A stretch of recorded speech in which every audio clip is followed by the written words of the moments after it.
Hi, I'm Jeff. I was just outside setting up a robot lawnmower that I got for my birthday. That was exciting. It was fun, but it gave me some time to think, and I have some more to say about the crash, the 1983 crash. I made some people upset online, specifically in the UK, um, just because I was dismissive of the importance of that market when it came to explaining the global video gaming market. And I think, you know, that I just am not explaining why am I even talking about this in the first place.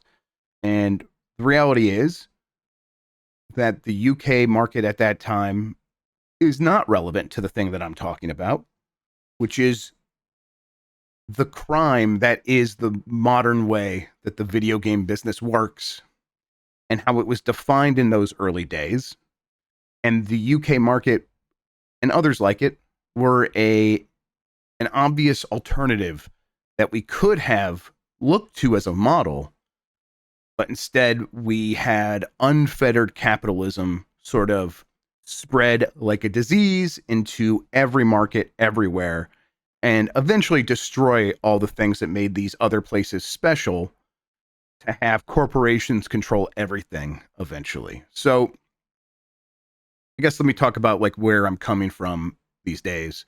I'm in the process of waking up every day and being traumatized by my government and, having my foundational beliefs erode before my eyes. There's some things that are so foundational that you never even have to speak them out loud, right? I never had to, say, oh, I believe in the law. It's so obvious and so self evidential that there's no reason for me to even have to think about that. It's just always there. And now I'm in a situation where that belief is being tossed aside by the worst people I can imagine, white Christian nationalist eugenicists who have full control of the government and are wiping away the law as if it's nothing. And so I'm in a bad mood. And when I'm thinking about video games, I'm still in that bad mood, and I'm really in a mindset of trying to figure out how we got in this place in the first place. Um, and so when I look back at the crash, it is with the purpose of explaining this crime that we are living through right now. In a few years, like Ubisoft could be gone, and I know people will say they deserve it. But I'm like, of the opinion we'll probably miss them when they're gone, even if there's no one to blame but themselves. But really, I mean, the point is that there is other stuff to blame. It's just this hyper fixation on growth above everything else. This Milton Friedman form of capitalism, where it's not about making the best product. It is about making the most money possible within the confines of the law. Not that the law matters anymore. And that, all can be traced back to this moment following the crash. And so, yeah, the UK gaming scene was special and cool.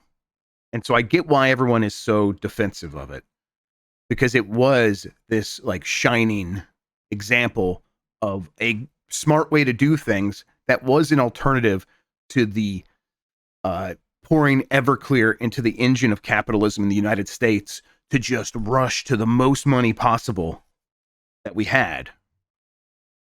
Um,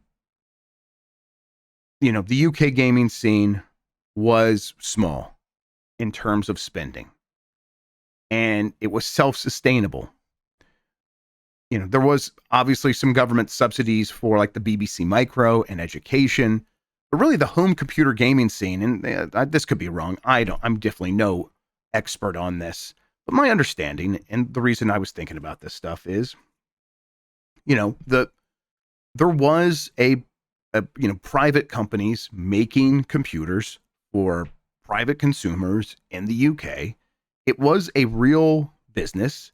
It just was done with the idea of making things affordably so that that market could afford things. And naturally, when you have a market like that, that is self-sustainable, and sustainable being a key word, like it was not affected by the crash because it was so sustainable. But naturally, like it was irrelevant to the global market. And I saw some criticism of saying like there was no global video gaming business at the time. Like the different markets of arcade and home computers and video game consoles didn't really touch one another.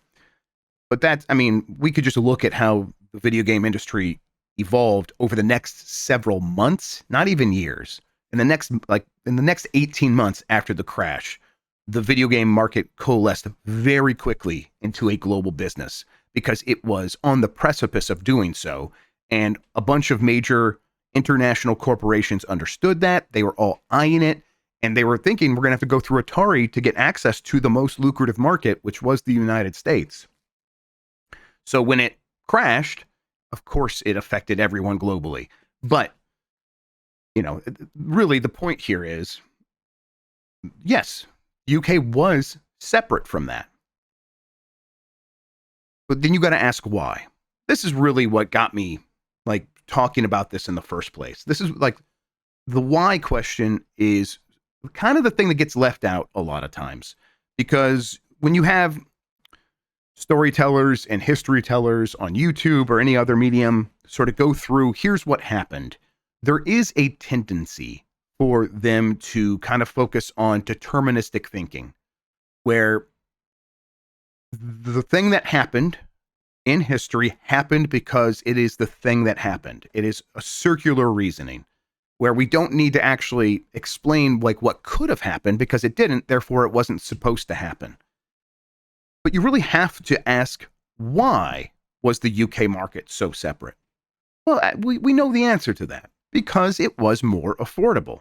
Because games were sold by people in their homes running mail order businesses or including software with magazines. We're talking $5, $10, a lot of games that were readily available at this price. And really, there was no interest, there was no demand from that audience for something more than that. And by more than, I mean more expensive. And so therefore, the global game development, industry, as it was just getting up and running, was not looking to the UK as some fertile ground to go in there and compete. They would have been actually outcompeted by the more affordable local developers who are making games specifically for that audience. This is what makes the UK gaming scene so cool. That is what enabled it to build its own identity and culture that informs the way that people in that part of the world make games to this day. And, as an American, I'm jealous of this. I am so jealous. Look, you could not do this in America. Like at that time, this was not an option for us. In the United States, if you made a successful game as a small independent game developer, you were looking immediately to take that success, take that money, reinvest it back into your business, and either one, become a corporation yourself, or two, make yourself a target for acquisition by a corporation, because you could not stand still. There was no option to be like, okay, I've had a success as a game developer, and now I can spend the rest of my life making games at this level for this audience, and I can support myself. If you did that in the United States, there are some exceptions, very, very small exceptions to what I'm saying right now. But if you were in this situation, you were either going to keep growing or you were going to get gobbled up and left behind by all the other game developers around you that were going to continue to grow. And so what did we get in the United States? We got what the corporations gave us. All right, we were not making games for one another. We were letting corporations market to us and give us, things that they could make for as cheaply as possible and sell for as much as possible. We were already deep into Milton Friedman capitalism in the 1980s under Ronald Reagan at this point. So that, the idea of this utopia where a dude down the street could get a magazine, learn how to make a game, and sell it and make that his whole life. We just don't have a lot of examples like that don't end with that person then becoming a part of Activision or Atari or Apple or something else like that. They all have that story. All right, I had to go send the robot to go charge. So when I say something like the UK gaming scene is irrelevant to this topic, it is me saying that it is not responsible for the poison at the center of the way we make games and consume games today. That Milton Friedman capitalism did win.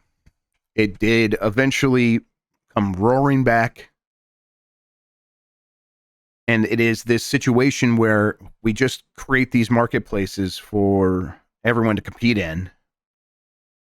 And the most ruthless, cutthroat, PCP smoking corporations that just do nothing but try to wring the most value out of everyone at every possible turn, they take all the oxygen out of the room worldwide.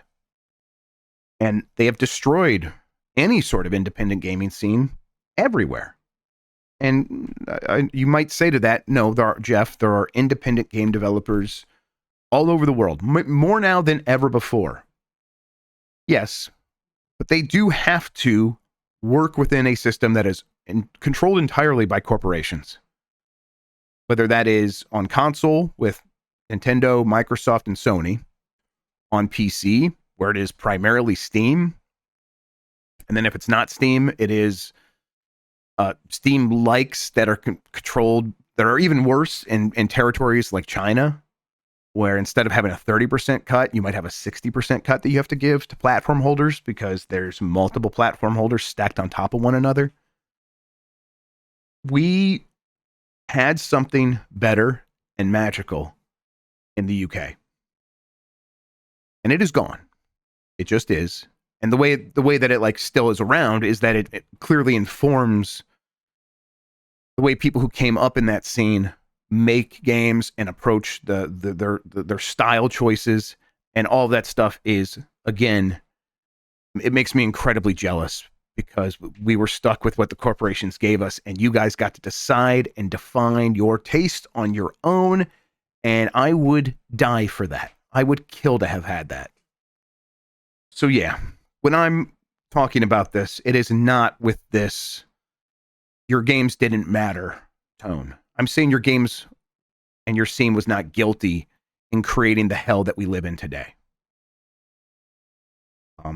I think a lot of people who watch my shows know that I'm so preoccupied with thinking about those things. So when I went on social media, when I went on Blue Sky, and I started saying this stuff, again, kind of being in a bad mood about everything and kind of being shitty and wanting to fight, it came across in a way that I'm not happy with.